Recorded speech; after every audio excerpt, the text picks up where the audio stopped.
Makanya itu kalau kita sedang putus asa karena sebuah keadaan, jangan cari kekuatan dari keadaan.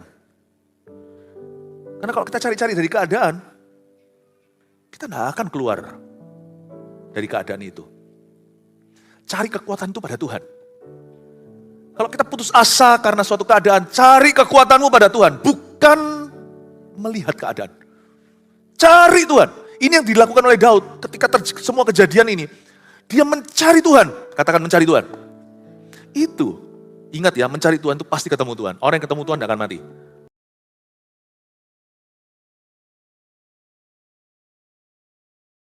Engkau adalah Allah yang hidup dan barang siapa memandangmu, mereka akan jadi hidup. Mereka tidak akan mati. Hidupkan dalam diri kami semangat yang patah, hati yang letih lesu. Di akhir tahun ini, kami mau bersyukur, kami mau beriman. Tambahkan iman kami ya Tuhan, supaya janganlah ya Tuhan Yesus, sumbu yang pudar nyalanya justru dipadamkan. Buluh yang patah terkulai dipatahkan. Aku berdoa, segala asa yang putus kau sambung, dan semua orang yang hatinya sekarang, ya Tuhan, menjadi pesimis, kecewa, dalam hadirat-Mu ini kau akan sembuhkan mereka, jadikan mereka ciptaan baru. Makasih Tuhan, sampaikan sabda-Mu yang bangkitkan orang mati, yang keluarkan Lazarus dari kuburan. Taruh kata-kata iman itu di dalam mulut hamba-Mu, ku sampaikan. Biar roh pengenalan akan Allah yang bekerja di hati mereka. Sembunyikan kami di balik salib-Mu. Tapi sebelum kami mendengarkan firman-Mu, kami mau pakai kesempatan ini juga untuk berdoa syafaat untuk korban banjir Sumatera.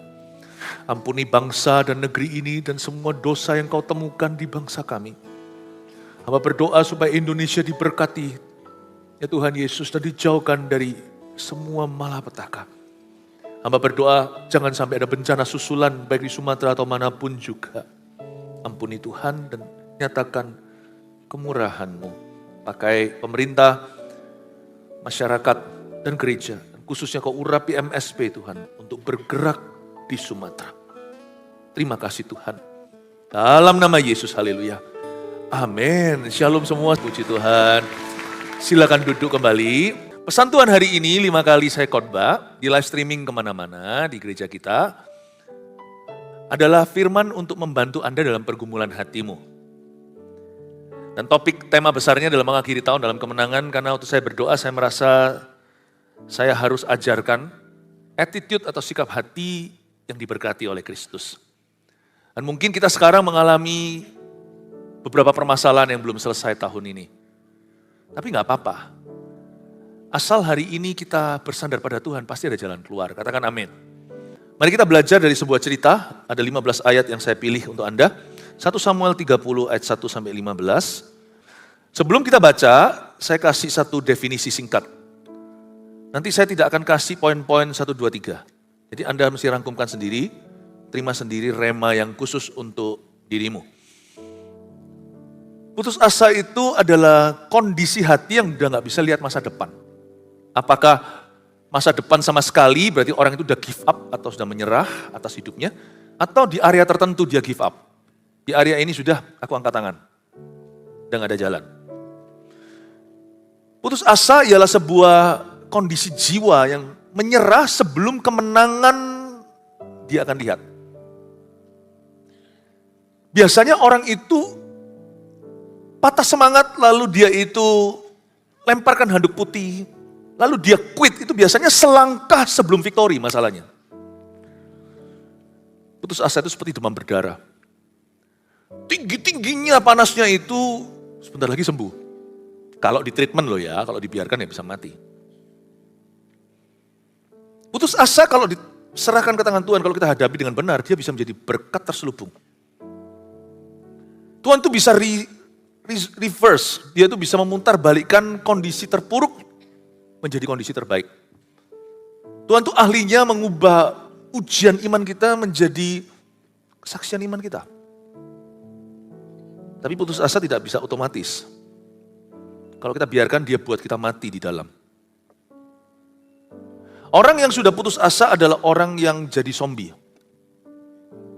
Kelihatannya dia masih hanging there, dia masih survive, masih berusaha bertahan, bahkan nampaknya berjuang, tapi di dalam dirinya dia sudah mati. Saya jadi ingat salah satu tulisan Yohanes di Pulau Patmos. Engkau dikatakan hidup padahal kamu sudah mati. Tuhan tahu kondisi hatimu. Dan orang yang putus asa dalam bahaya. Karena iblis bisa curi semua potensinya dan iblis bisa memperoleh izin secara sah untuk merampas masa depannya. Tapi biasanya putus asa itu juga kita nggak bisa hakimi orang lain dulu. Mereka punya alasan untuk begitu. Biasanya alasannya logis kenapa orang itu seharusnya pesimis. Tapi kita kan dipanggil Tuhan untuk hidup dengan iman. Hidup oleh iman itu bukan hidup oleh penglihatan, pengalaman, dan perasaan.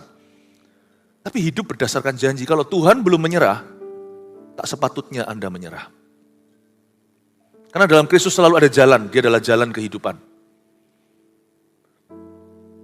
Chemistry-nya Kristus ini, ya, kimianya, karena dia adalah jalan, tapi dia juga adalah kuasa kebangkitan. Kau campurkan jadi satu, tidak ada jalan buntu.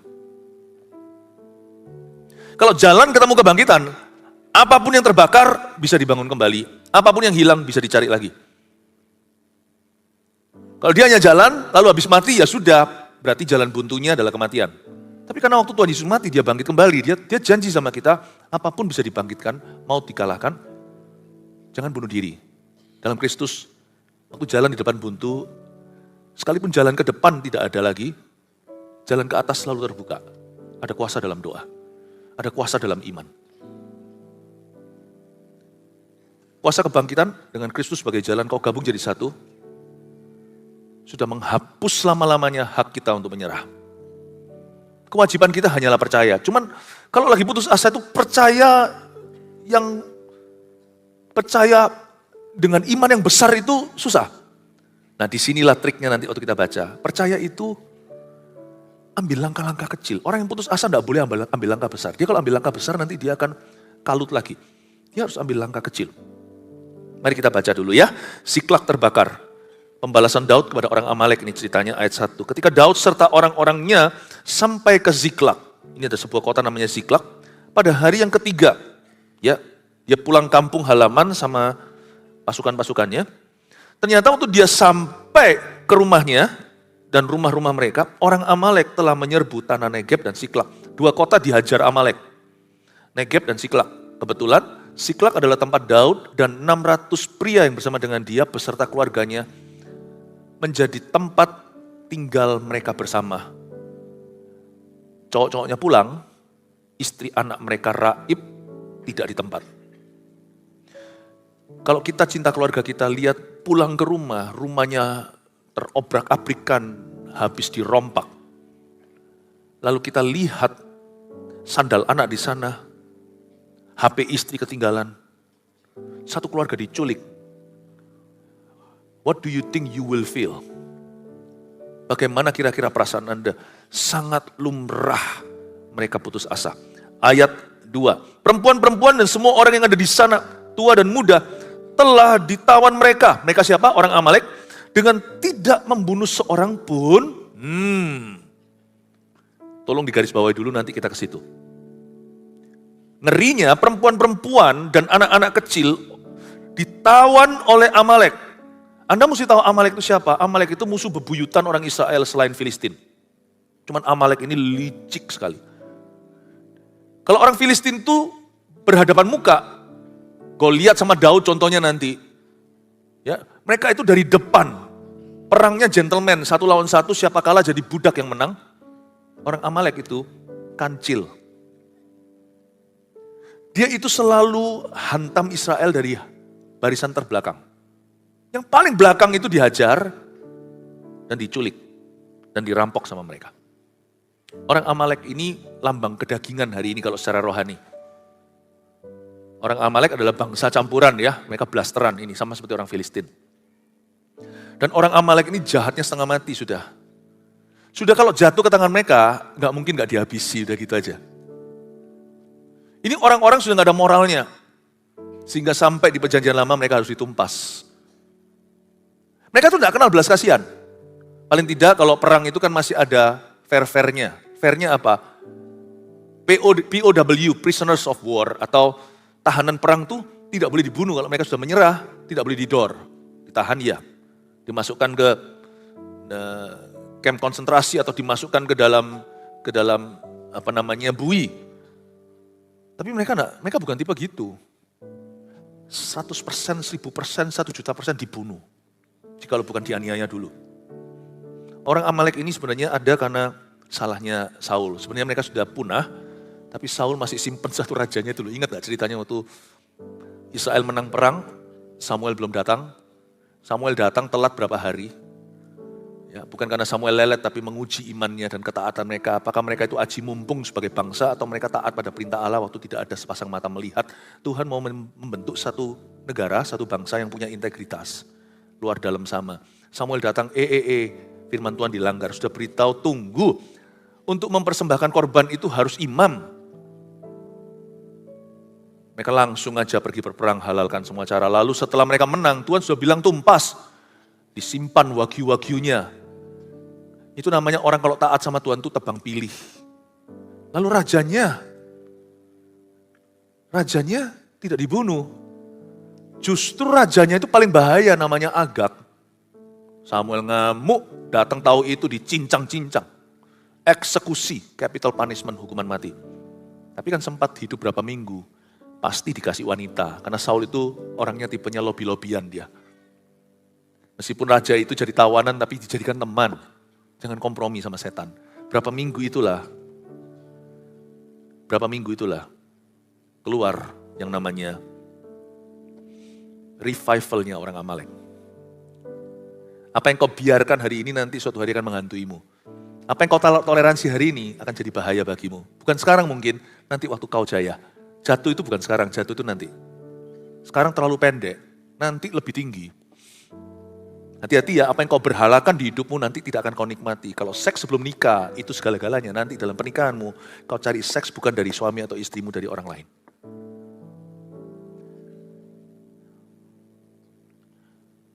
Sedikit background tentang Amalek. Supaya Anda tahu musuh siapa yang dihadapi. Kita harus mengerti musuh kita.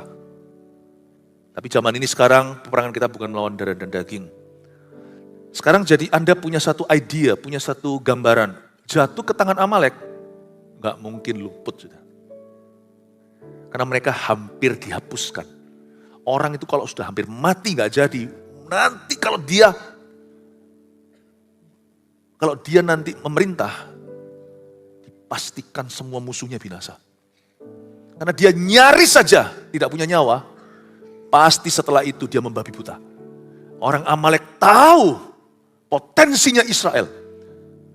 Mereka luput zaman Saul, mereka tahu Daud ini adalah tipe raja yang beda. Kalau ketemu anak istrinya, mati 1000%. Maksud saya begini loh ya, orang putus asa itu tidak bisa melihat kebaikan Tuhan di tengah masalah. Supaya asa kita tidak patah, hitung berkat Tuhan yang masih ada. Faktanya bahwa anak istrinya Daud dan orang-orangnya itu tidak mati terbunuh seorang pun, ayat 2, dengan tidak membunuh seorang pun. Perempuan dan semua orang yang ada di sana, tua dan muda telah ditawan mereka dengan tidak membunuh seorang pun, itu aja mujizat. Tahukah, di tengah keputusasaan kita itu masih ada mujizat-mujizat yang kita abaikan, yang kita tidak syukuri. Putus asa biasanya hitung apa yang hilang. Tapi kalau kita memperhatikan berkat Tuhan yang masih ada, kita akan berbesar hati, kita akan dikuatkan. Kenapa kita itu patah semangat, kenapa kita give up? Karena yang kita lihat adalah masalahnya. Penting sekali untuk kita tetap melihat pada Tuhan di tengah-tengah masalah kita. Masih ada nggak tanda-tanda kebaikan Tuhan? Kalau nggak ada sama sekali, putus asa lah. Tapi saya yakin kalau kita mau objektif, kalau kita mau fair sama Tuhan, kalau kita cari investigasi, masih ada bukti-bukti God is still here with me. Allah masih ada bersama dengan saya. Amin Bapak Ibu Saudara. Nah ini yang terjadi. Kita lihat ayat 3. Ketika Daud dan orang-orangnya sampai ke kota itu, tampaklah kota itu terbakar habis. Dan istri mereka serta anak mereka yang laki-laki dan perempuan telah ditawan. Ya, masuk akal kalau Daud dan orang-orangnya gemetar. Dia sampai di sana lihat kota itu, rumah mereka dijarah. Dan tidak ada satupun anggota keluarga mereka yang tersisa. Dan mereka tahu jelas yang mereka hadapi adalah Amalek, yang dendam kesumat. Semua itu kalau kau hitung one by one, 1, 2, 3, 100% putus asa. Saya tunjukkan di ayat 4. Lalu menangislah Daud dan rakyat yang bersama-sama dengan dia itu dengan nyaring. Karena waktu mereka mikirkan fakta, hati mereka gelisah. Tahukah sebelum iman selalu ada ruang untuk kita gelisah? Tuhan itu tidak pernah suruh kita menyangkali feeling kita. Kalau Anda baca di kitab Mazmur, Anda akan ketemu bagaimana para pemazmur itu jujur mengutarakan kegalauan hati mereka. Para pemazmur itu dengan apa adanya datang ke Tuhan, gak ditutup-tutupi maupun basa-basi. Kita sama Tuhan itu jangan pasang topeng. Ngomong itu apa adanya. Tuhan aku takut ya takut. Tuhan aku burn out ya burn out. Tuhan aku kecewa ya kecewa, aku kepahitan ya kepahitan, aku khawatir ya khawatir.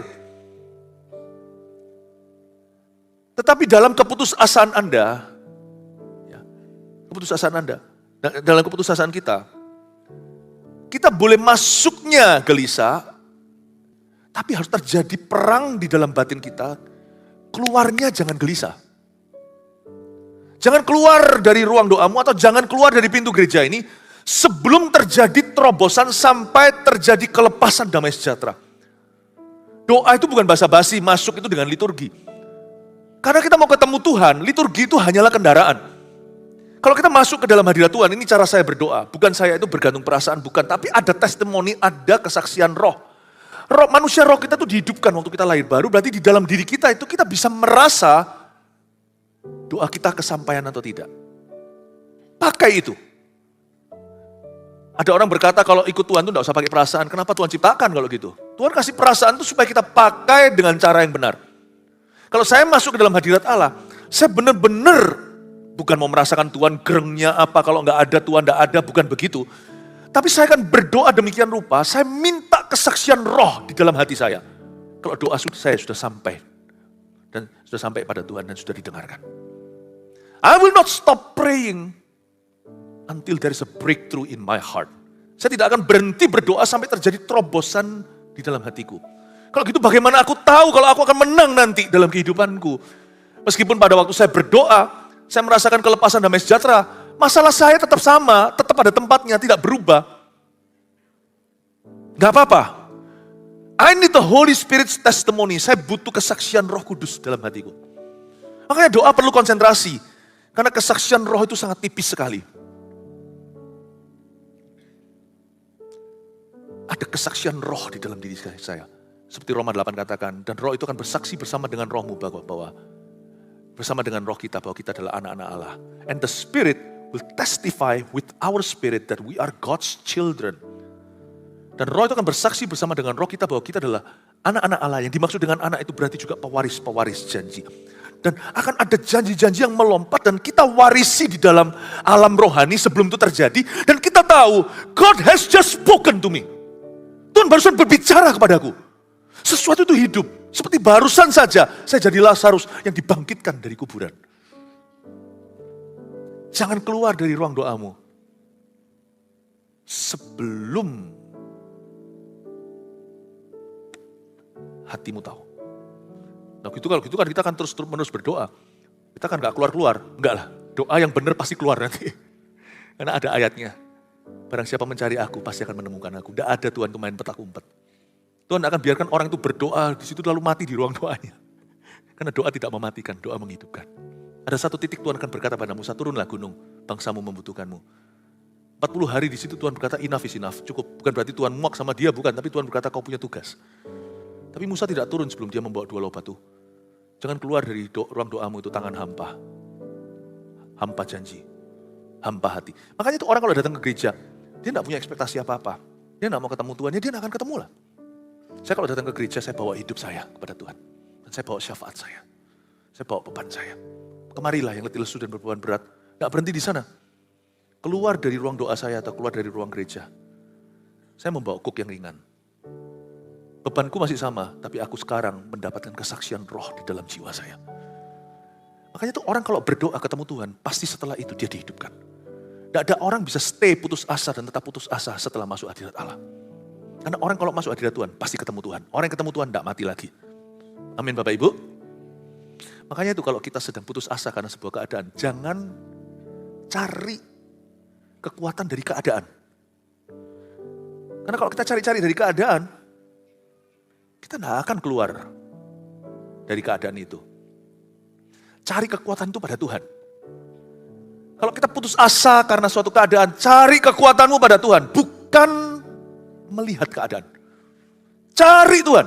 Ini yang dilakukan oleh Daud ketika semua kejadian ini. Dia mencari Tuhan. Katakan mencari Tuhan. Itu, ingat ya, mencari Tuhan itu pasti ketemu Tuhan. Orang yang ketemu Tuhan tidak akan mati. Carilah Tuhan. Coba sekarang lihat ayat 4. Lalu menangislah Daud dan rakyat yang bersama-sama dengan dia itu dengan nyaring. Sampai mereka gak kuat lagi menangis.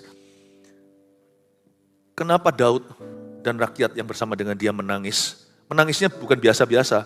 Menangis keras-keras sampai mereka gak kuat lagi menangis. Orang kalau masuk hadirat Tuhan itu harus jujur apa adanya. Kalau Anda baca dari ayat ini, saya diingatkan ada satu buku di Perjanjian Lama namanya Ratapan. Ini yang saya sebut sebagai ratapan orang Kristen atau Christian Lament.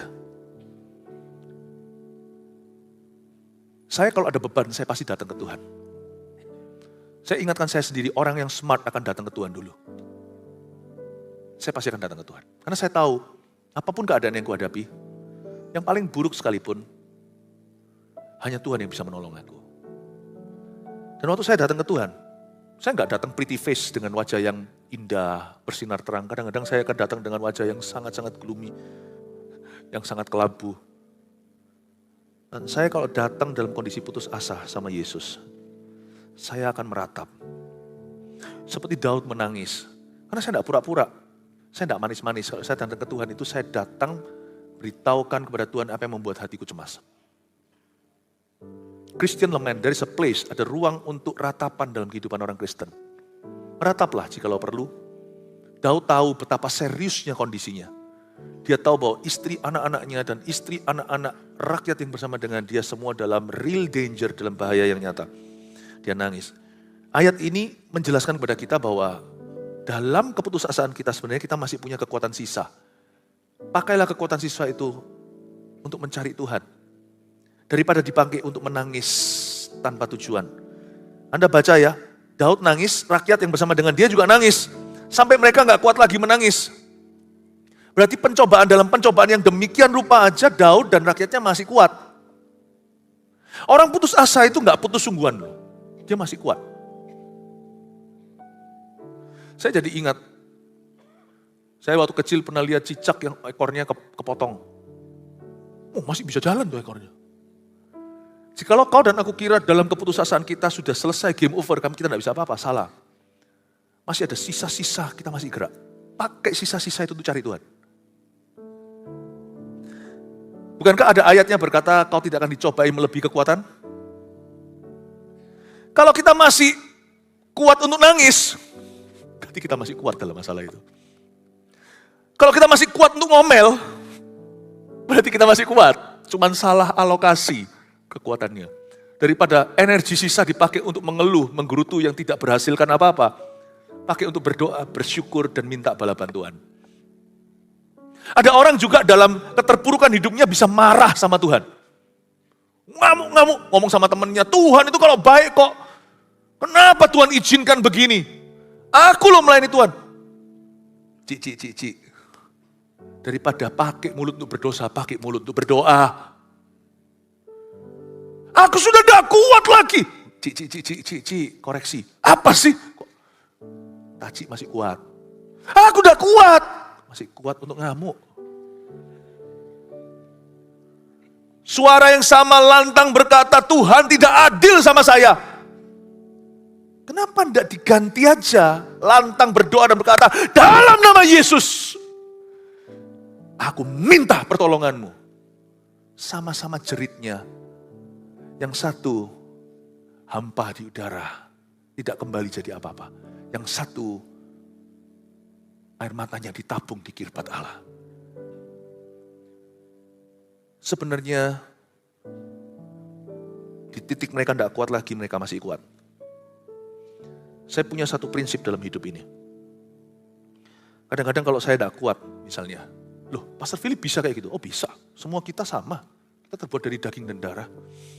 Kalau saya tidak kuat, saya sudah lama dari sejak dulu, saya komitmen sampai seumur hidup kalau Tuhan oleh kasih karunia Allah untuk menjadikan Tuhan sumber kekuatanku.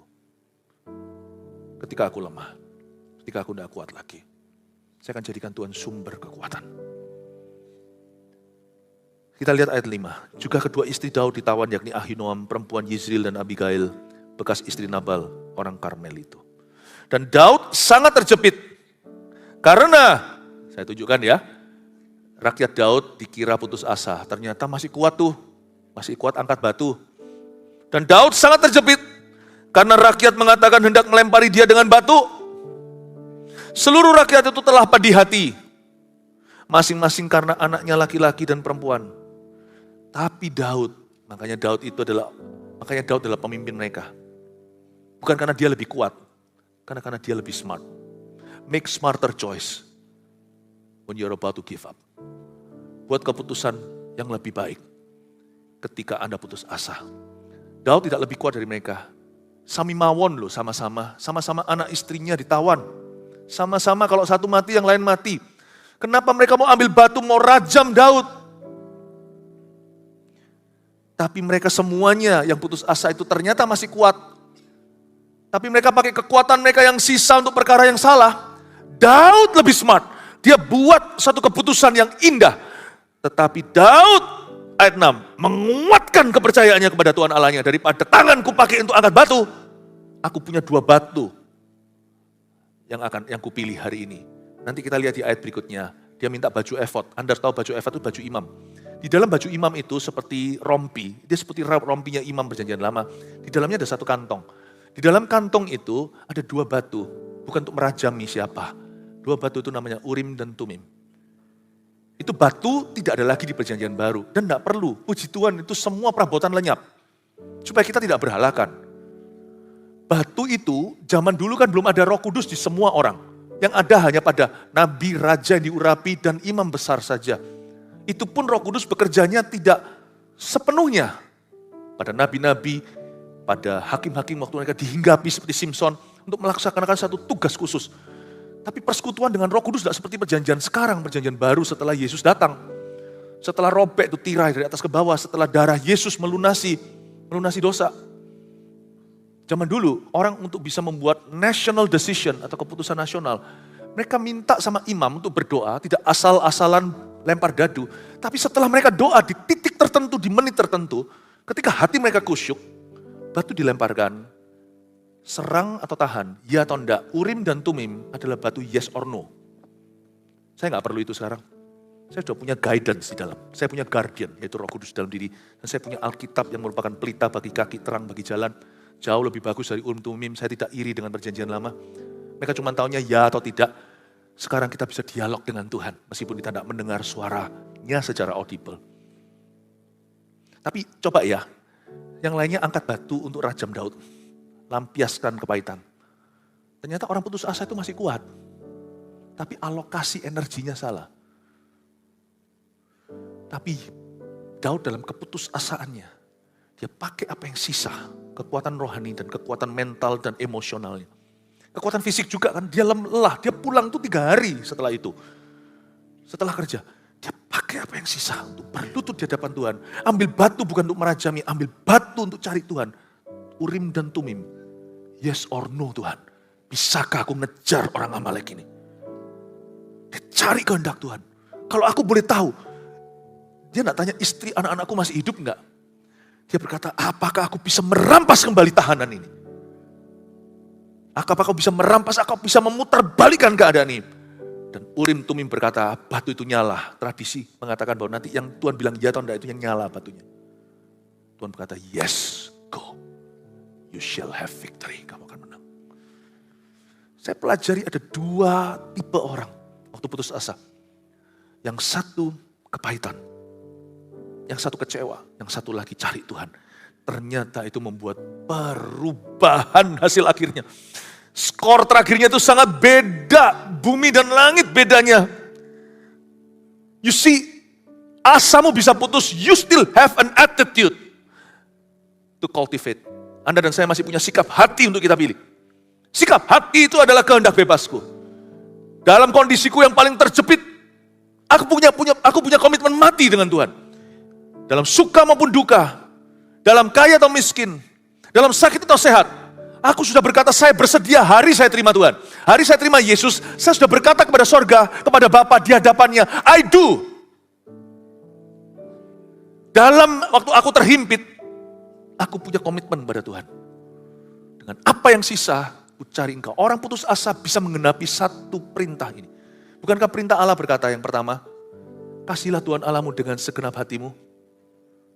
Hanya orang putus asa yang bisa genapi total, literally letter luck, setiap huruf perintah pertama ini.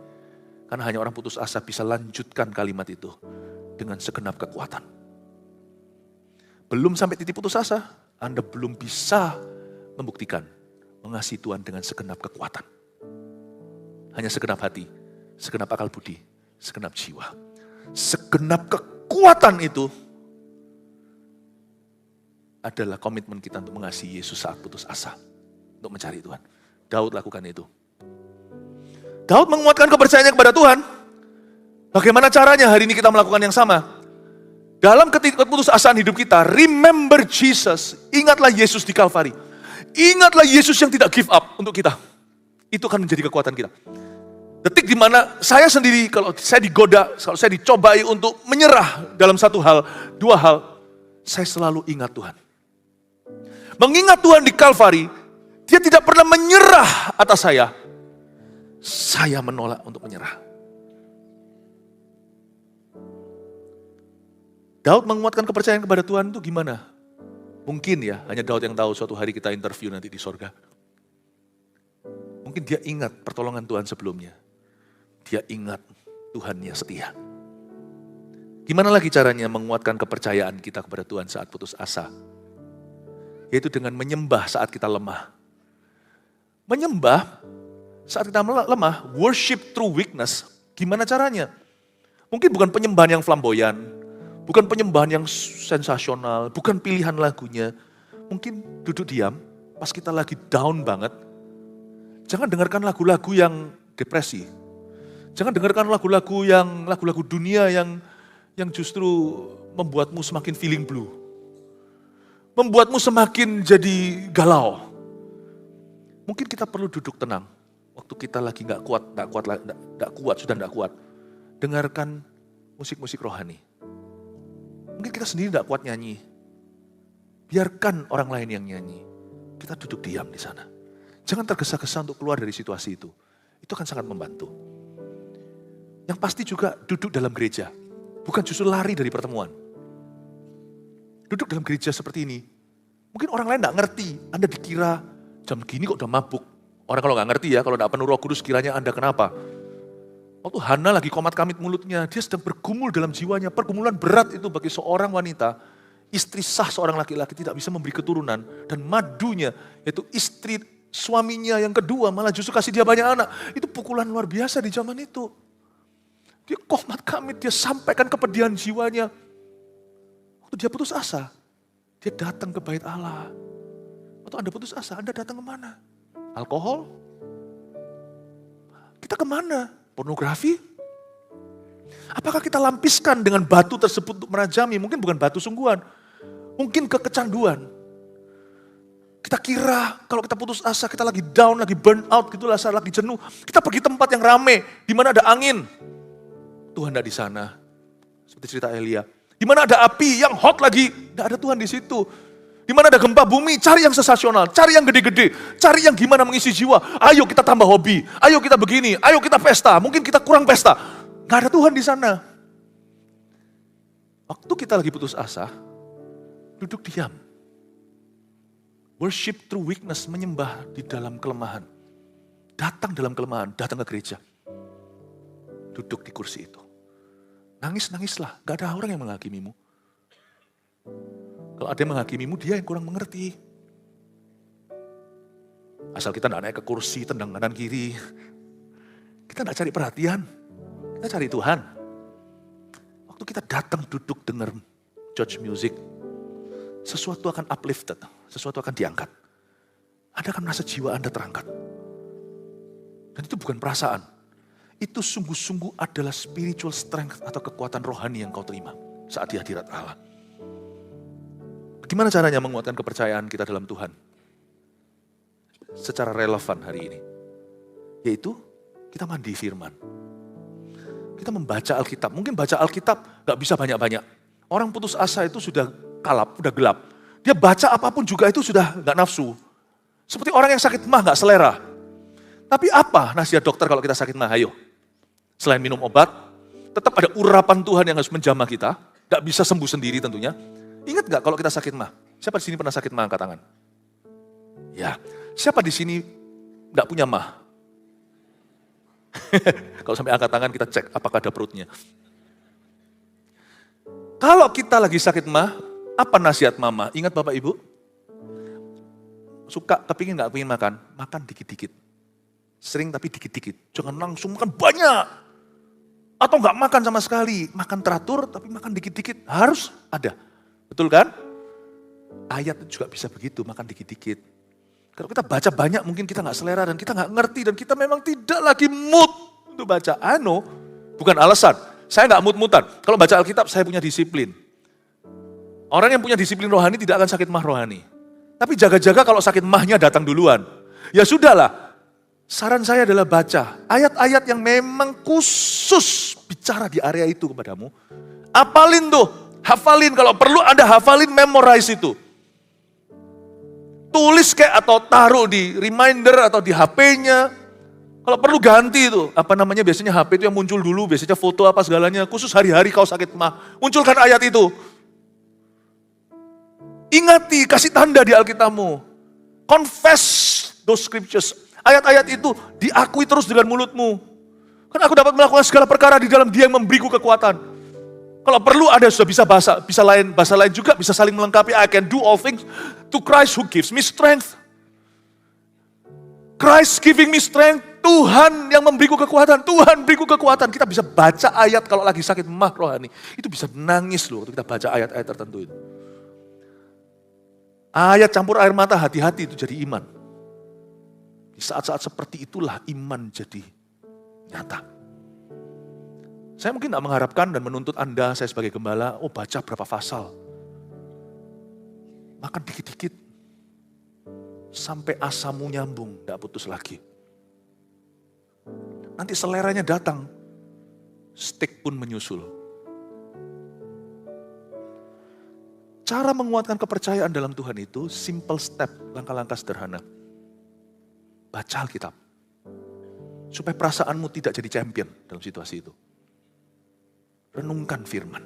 Khususnya yang bicara ke area itu. Worship. Kalau Anda sendiri tidak kuat nyembah, duduk diam. Jangan menjauhi pertemuan. Lalu Daud memberi perintah kepada Imam Abiatar ayat berapa tadi? Ayat 7. Lalu Daud memberi perintah kepada Imam Abiatar bin Ahimelek, bawalah efod itu kepadaku. Tadi kan saya sudah jelaskan. Maka Abiatar membawa efod itu kepada Daud. Kemudian bertanyalah Daud kepada Tuhan. Katanya, haruskah aku mengejar gerombolan itu? Akan dapatkah mereka kususul? Dan ia berfirman kepadanya garis bawah. Kejarlah sebab sesungguhnya engkau akan dapat menyusul mereka dan melepaskan para tawanan. Urim dan Tumim tidak akan bicara satu kalimat, dia hanya ya dan tidak. Kalimat ini keluar dari kesaksian rohnya Daud waktu dia lihat batu itu nyala. Kejarlah, aku telah menyerahkan mereka ke tanganmu. Dia tidak ada bukti. Seperti kitab Ibrani pasal yang 11. Iman adalah dasar daripada yang kau harapkan. Bukti yang tidak kelihatan. Dia nggak tahu istrinya hidup nggak, anaknya hidup nggak.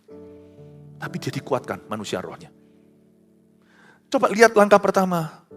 Daud memberi perintah kepada Imam Abiatar. Kata memberi perintah kepada Imam Abiatar itu dia minta tolong sebenarnya. Dia minta tolong seorang hamba Tuhan. Iman kita itu tidak pernah dirancang Tuhan untuk jadi solo. Tidak seorang pun di antara kita itu diciptakan Tuhan jadi solois. Iman kita itu selalu duet, trio, quartet. Ajak orang lain masuk ke dalam kegelapan. bukan maksudnya jangan salah tangkap loh ya kalimat ini. Itu ajari orang berbuat salah, bukan itu.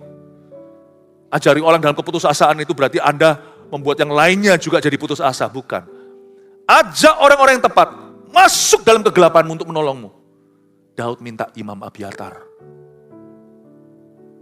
Untungnya dia tidak minta orang yang salah seperti Saul, predecessor atau pendahulunya minta Doeg.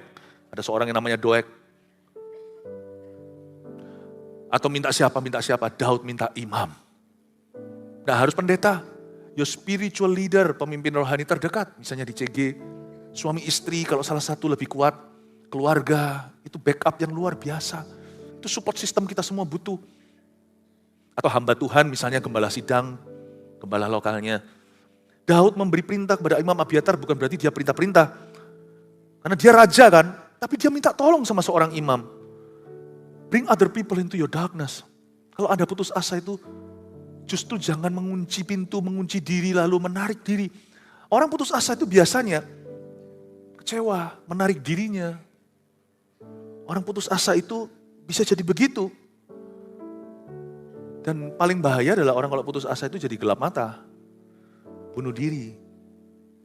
Justru jangan jadi introvert, sekalipun Anda secara alami kepribadiannya lebih introverted, bukan orang ekstrovert. Justru ketika Anda putus asa, jadilah ekstrovert. Bukan cari perhatian, halo, ada orang yang supel ya dalam pergaulan. Ekstrovert banget dia, kalau dikasih cahaya langsung hidup dia, langsung nyala. Ada orang yang kasih cahaya langsung ciut. Justru baterai sosialnya itu nggak besar.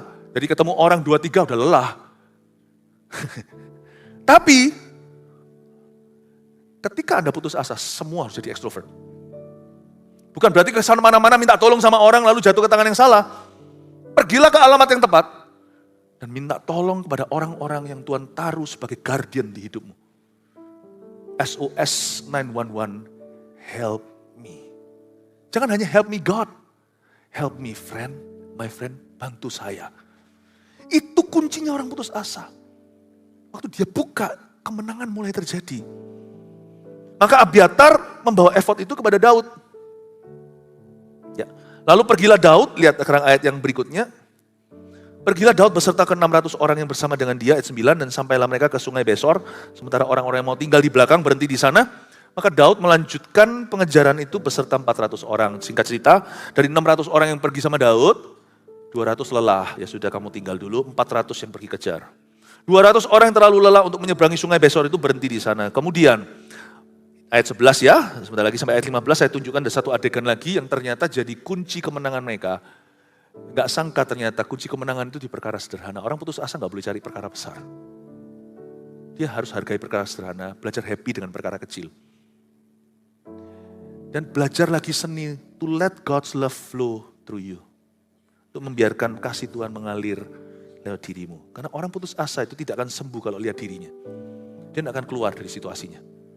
Tapi ketika dia dipakai Tuhan dengan cara kecil, dia jadi ingat dirinya siapa. Dia jadi ingat Tuhannya. Coba lihat ya ayat 12, 11. Kemudian mereka menemui seorang Mesir di padang lalu membawanya kepada Daud. Mereka memberi dia roti, lalu makanlah ia. Kemudian mereka memberi dia minum air. Ini kalau rakyat yang lain pasti lihat dia sudah dengan mata yang gak enak, gak suka.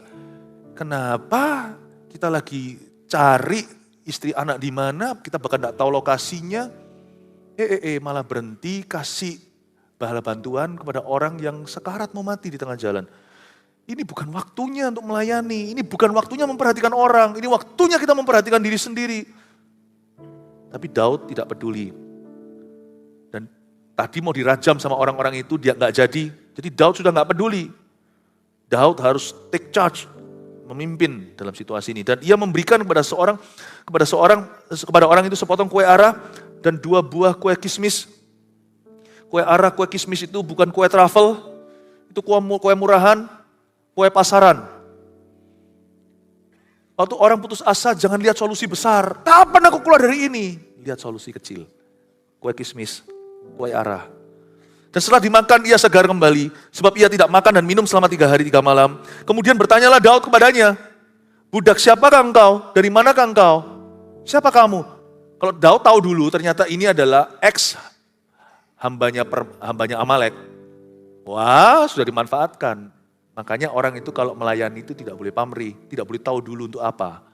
Melayani itu untuk Tuhan. Tapi yang bagus adalah kenapa Daud bisa hidup kembali dari situasi ini, bisa bangkit. Karena Daud itu punya simple heart. Hatinya sederhana. Dia mengizinkan Tuhan dalam segala situasi hidupnya terus mengalir dan mengalir terus lewat dirinya. Kasih Yesus tidak pernah berhenti, tidak pernah macet lewat keran ini. Selalu ngalir. Jadi orang itu gitu. Kalau orang putus asa itu selalu all or nothing, besar atau enggak sama sekali. Orang yang bisa menjaga langkah-langkah kecilnya tidak akan pernah kehabisan nafas. Hidup itu maraton. Belajar syukuri perkara kecil sekalipun kalau Tuhan sudah memakaimu secara besar. Belajar happy untuk perkara sederhana. Solusi itu selalu mulai dengan hal-hal kecil. Siapa tahu, siapa sangka ternyata inilah kompas yang mereka butuhkan. Budak siapakah engkau? Dari mana engkau? Jawabnya, aku ini seorang pemuda Mesir. Budak kepunyaan seorang Amalek. Jackpot! Bullseye! Aha, ini dia. Tuanku meninggalkan aku karena 3 hari yang lalu aku jatuh sakit. Karena Tuhan memakai Daud untuk menjamah hatinya. Orang itu percaya. Kami telah menyerbu tanah Negeb, orang Kreti, daerah Yehuda dan tanah Negeb Kaleb. Dan Siklak telah kami bakar habis. Daud bertanya kepadanya, dapatkah engkau menunjukkan jalan kepadaku ke gerombolan orang itu? Dengan mudah dia akan jawab ya. Karena dia sudah menerima pelayanan Daud. Yang murni hatinya. Tanpa tahu lebih dulu ternyata dia berguna. Katanya, bersumpahlah kepadaku demi Allah, bahwa engkau tidak akan membunuh aku dan tidak akan menyerahkan aku ke dalam tangan tuanku itu, maka aku akan menunjuk jalan kepadamu ke gerombolan itu. Dengan kata lain, bukan dia takut dibunuh Daud, dia takut dibunuh Amalek. Dia berkata, nanti kalau ketemu sama tuanku, kan dia nggak tahu Daud itu siapa, kan dia nggak tahu Daud diurapi Allah. Dia hanya mengecap kebaikannya, kemurahan Daud saja. Dia kira nanti kalau perang terus kalah, atau perang lalu imbang, atau perang lalu Daud lari, jangan sampai aku diserahkan. Dia bilang, tolong ya, tuanku Daud, namanya siapa? Tuan Daud, Tuan Daud. Tolong ya, aku tak kerja sama Tuan aja ya. Jangan kembalikan aku ke majikan lama ya. Bayangin loh. Daud itu orang putus asa. Tapi kasih Allah masih mengalir lewat dia. Orang kayak gini tidak bisa mati. Orang gini itu tidak bisa patah semangat. Orang gini itu tidak bisa pupus, tidak bisa padam, tidak bisa patah. Bulu patah terkulai tidak akan bisa dipatahkan dalam situasi dia. Sumbu pudarnya lainnya nggak bisa dipadamkan. Orang putus asa itu kan maunya jawaban ini, jawab persis sesuai ekspektasi. Pokoknya harus ini baru aku semangat lagi. Kadang-kadang Tuhan kerjanya nggak begitu sih. Tuhan nggak kerjanya begitu. Kita maunya jawaban Tuhan sesuai dengan ekspektasi kita, tapi kadang-kadang Tuhan menjawab dengan cara yang berbeda. Tuhan mau kita jalani hidup ini dalam keputusasaan kita dan problema masih sama, tetapi Tuhan izinkan kita sehari-hari masih berjalan ngos-ngosan ini untuk jadi berkat dan kasih Yesus bisa mengalir dengan bebas lewat hidupmu. Lama-lama Anda menemukan, hei, masalahku tidak seberat itu ya. Berat sih, tapi tidak seberat yang kukira. Lalu habis itu mereka menemukan, singkat cerita, menemukan gerombolan itu dan dihajar sama Daud. Intinya tak satu pun istri dan anak Daud dan istri anak rakyatnya. Tak satu pun, ini ajaib gak mungkin. Tak satu pun binasa, tak satu pun mati. Itu nanti waktu mereka pesta ada beberapa hal terjadi, saya bayangkan. Satu, mereka tepuk kepala sendiri, bodoh aku ngapain aku putus asa. Ternyata tidak sengeri, tidak seburuk yang saya kira kalau saya di dalam Tuhan. Pikiran manusia itu paling kreatif, memikirkan yang paling negatif. Sebenarnya dalam Kristus, semua negatif kita itu sudah ditebus. Pasti ada positifnya. Dia pasti akan tepuk-tepuk kepalanya dan berkata, aku ngapain sampai menangis drama Korea begitu. Ngapain aku nangis sampai gak ada kekuatan lagi. Untung masih ada kekuatan sisa. Kalau nangis ada kekuatan, kita satu-satu pingsan. Hari ini mati tenan, anak istriku. Thank you Tuhan. 2. Satu-satu pasti datang ke Daud. Salim ya, ya tangan yang taruh di sini. Maaf ya Tuhan, maaf ya guru, maaf ya pemimpinku satu-satu. Aku tadi mau merajammu, aku mau lempari batu, ternyata kaulah kemenangan kami. Kalau waktu itu kau bunuh, kami bunuh diri dan bunuh istri dan anak-anak kami. Satu-satu akan saling dan minta maaf sama Daud. Kan pasti ingat toh tadi mau apa yang terjadi. Satu-satu berkata, maafkan kami kilaf. Daud gak apa-apa, Daud ampuni. Berkat untuk orang yang pergi perang sama orang yang tinggal 200 orang menjaga barang adalah berkat yang sama. Dan hari ini tidak ada orang dihukum. Hari ini kita mendapat istri dan anak-anak kita. Makanya hatinya Daud kayak gitu. Penuh berkat, gak bisa putus itu. Putus asa itu putuslah kalau berkat Anda putus dari Tuhan. Selama berkatmu masih dari Kristus, kenapa putus? Tuhan tidak selesai. Anda tidak boleh menyerah. Anda tidak boleh bunuh diri. Anda tidak boleh berkata, aku tidak ada masa depan. Kalau Tuhan masih berkata, masa depanmu pengharapan. Amin Bapak Ibu Saudara. Makanya itu semua tentara Daud tadi itu semua yang diadulam segala itu akhirnya jadi tentara Daud. Kalau ada baca nanti berapa pasal kemudian mereka jadi pahlawan-pahlawan Daud yang berani mati. Bahkan ketika Daud suatu hari sempat goncang dalam kerajaannya. Mereka satu-satu, orang Kreti, orang Pleti, Anda baca itu. Itu yang di samping kiri kanan Daud. Padahal mereka itu seharusnya adalah mercenary. Mercenary itu artinya mereka adalah tentara bayaran. Mereka bukan orang Yahudi sejati. Mereka tidak mau meninggalkan Daud karena mereka ingat hari itu. Dan mereka menjadi pahlawan yang berani mati, yang pasang badan untuk Daud. Mau tahu kenapa? Karena hari itu mereka belajar sesuatu. Selama ada orang seperti Daud di tengah-tengah kita, asa tidak akan pernah putus. Karena orang itu tidak pernah putus berkat dengan Kristus. Listen to me, berkatmu mungkin tidak besar. Jangan kau cari itu, nanti kecewa. Dalam masalah besarmu ada berkat kecil. Hitunglah itu, rohmu akan semakin kuat. Dan itu bisa jadi jalan keluarmu nanti. God bless you. Biar tahun ini kita tidak mengeluh, kita akan menang tahun depan. Mari kita semua bangkit berdiri.